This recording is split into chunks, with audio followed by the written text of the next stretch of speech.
இன்றைக்கி செவ்வாய்க்கிழமை லஞ்சுக்கு முருங்கைக்காய் போட்டு சாம்பார் வச்சு பாவக்காய் பொரியல் தான் செஞ்சுருந்தேன். செஞ்சு முடித்து சாப்பிட்டுட்டு அதுக்கப்புறம் ரெஸ்ட் எடுத்துகிட்டு வீட்டை பார்த்தா ஒரே குப்பை. சரி பெருக்கி எடுத்துடலான்னு வீடெல்லாம் கூட்டி மொத்தமாக பெருக்கி எடுத்தாச்சு. அதுக்கப்புறம் குப்பையெல்லாம் கூட்டி அள்ளிட்டு அங்கே பார்த்தா சேரீயில் சாம்பார் கரைங்கிற மாதிரி தரையில் சாம்பார் கரை. என்னடா பண்ண அப்படின்ட்டு அப்புறம் மறுபடியும் அதை துணி போட்டு தொடச்சி எடுத்துட்டேன். நல்லா தொடச்சி எடுத்தாச்சு. அது என்னன்னே தெரில, எனக்கு மட்டும் தான் அப்படியா எல்லாருக்கும் அப்படி தானான்னு தெரியல. சாயங்காலம் ஆனால் தான் அந்த வேலைலாம் கடன்னு ஸ்பீடாக முடியுதும்.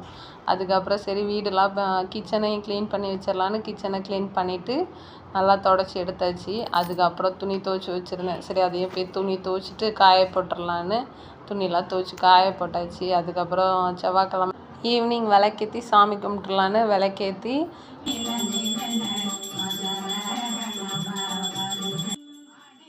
பூஜை வச்சு சாமி கும்பிட்டு அந்த டேயை என்ட் பண்ணியாச்சு.